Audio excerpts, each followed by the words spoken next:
Весна, пора цветения, природа оживает, ручьи бегут, а вместе с этим и нарастает стресс у школьников и волнение у их родителей. Все потому, что впереди выпускной, и не только. Как подготовить ребенка к экзаменам, мы поговорим сегодня с нашей гостьей в студии телеканала БСТ Наталья Дербеков, практикующий психолог. Здравствуйте, доброе утро. Доброе утро.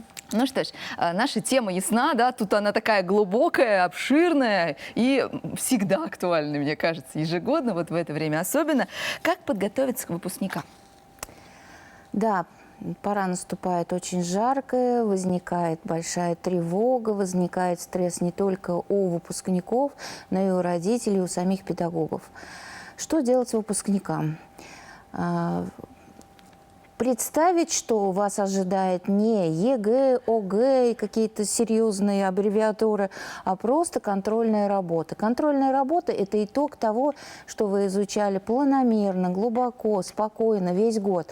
Поэтому приходить и выполнять контрольную работу. Так нашему подсознанию легче принять установку о том, что будет серьезный экзамен. То единый государственный экзамен уже и звучит-то жутко. Да, назовем это просто контрольная работа, контрошка, как мы говорили в школе, это будет уже намного спокойнее. Рекомендую обязательно соблюдать режим дня. Это очень важно в период подготовки. Не перегоняйте то, что вы можете.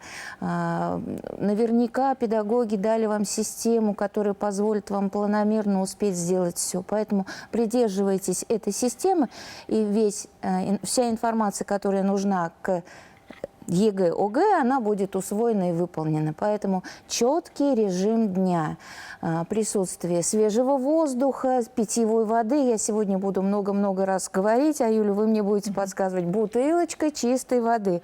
Это как святое дело, да.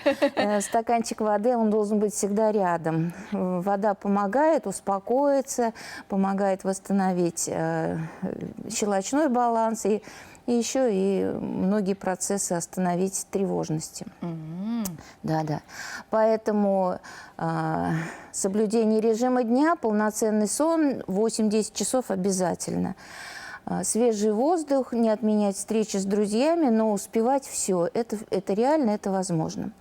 Следить за питанием. Попозже мы дадим рекомендации родителям, что включать, что выключать из рациона во время подготовки к экзаменам.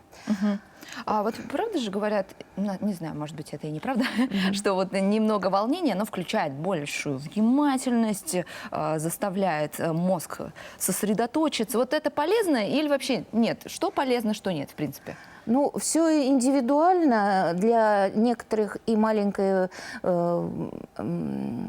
напряженность какая-то влечет за собой панические атаки.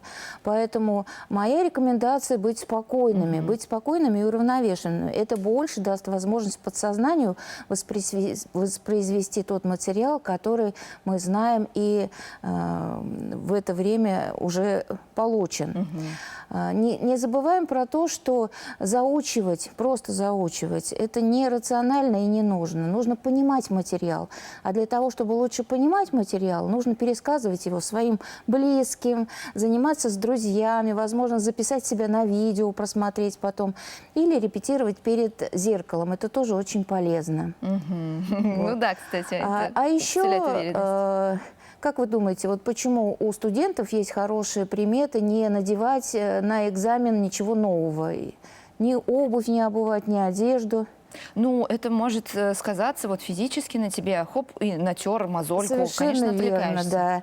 Поэтому какие бы красивые наряды мы ни приобрели, оставим это все после. А во время экзамена мы одеваем нашу обычную, удобную, комфортную одежду и обувь. Для того, чтобы в нужный момент ни заколочка какая-то не мешала, ни туфельки не терли, не съезжало что-то. Поэтому заранее подготовиться и еще и не только голову, но и себя к тому, что экзамен будет комфортным и удобным. То есть в таких привычных условиях подходить к этому важному моменту. Да. А вот в ночь перед экзаменом надо вот, как мы всегда делали, да, сидеть, учить, переписывать, писать с шпаргалки, или все-таки обязательно нужно отдохнуть и вообще забыть о том, что завтра экзамен? Конечно, нужно дать своему организму отдохнуть. перед смертью не надышишься. Есть такая русская пословица.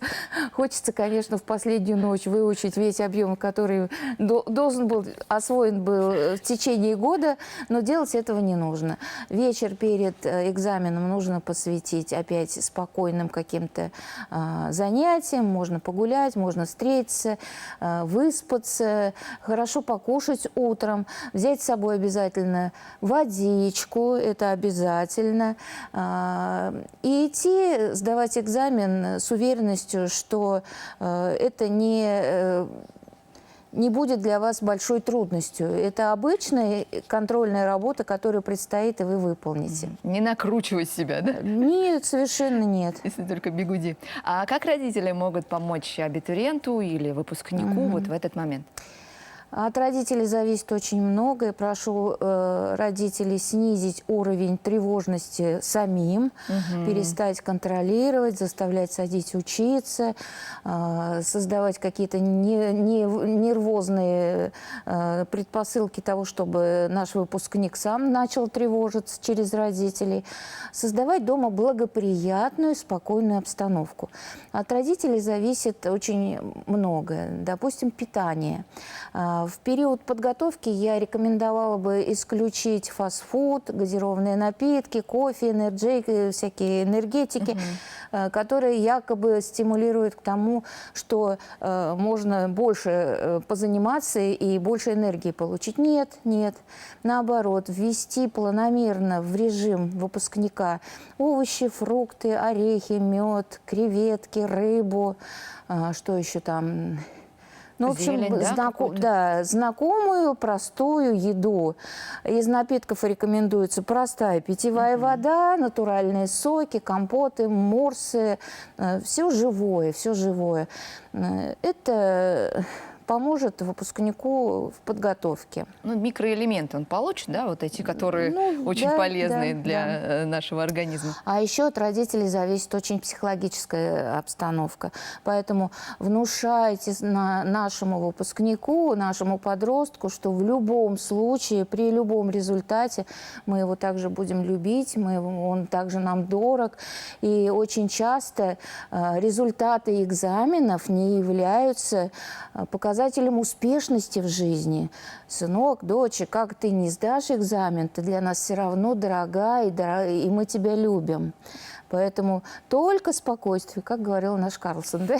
Спокойствие, только спокойствие. Так что вместо «в дворники пойдешь», надо сказать, мы тебя все равно будем любить. Да. Это такая фраза, которая уже набила оскомину. А педагоги могут как-то помочь выпускникам? Давайте им тоже, какие-то рекомендации дадим. От педагогов зависит тоже очень много, поэтому, как и родителям, прошу не нагнетать обстановку ближе к экзаменам, не загружать все больше и больше, потому что очень часто у выпускников происходит выгорание. Выгорание эмоциональное раньше того, когда произошло само событие, ребенок перегорает и приходит на экзамен уже опустошенный. Из пустого кувшина не напиться, поэтому нужно оставить долю тревожности, но здоровой, для того, чтобы было стимулом и мотивацией к тому, чтобы справиться. И вообще педагогам нужно верить в своих школьников. Это же результат их труда, поэтому не нужно ругать то, что сделано совместно. Еще есть время пройти консультации у педагогов, если материал какой-то не освоен, если есть какие-то трудности, пригласить репетитора. Ну а если присутствует все-таки тревожность, есть возможность посетить несколько сеансов у психолога и научиться управлять своими эмоциями, научиться справляться со своими поведенческими какими-то реакциями, визуализировать свой успех. Это тоже реально, это тоже возможно. Как думаем, так и живем. Поэтому найдите своего психолога и пройдите этот этап успешно. Это всего лишь первая маленькая ступенька в большом жизненном цикле. Столько будет еще экзаменов, столько будет еще аттестаций, зачетов. Поэтому дадим возможность ребенку пройти это спокойно и получить удовольствие. Да, Тогда и вперед он уверенность в пойдет, себе. да. Тогда вперед он пойдет без проблем и будет успешным. Вот так вот. Если есть тревожность, с которой справиться тяжело, обращаемся к специалисту. Сегодня у нас как раз в студии был специалист Наталья Дербека, практикующий психолог. Спасибо большое за эти простые, но очень важные советы в преддверии выпускных экзаменов, разного рода контрольных и прочего, что ждет нас впереди.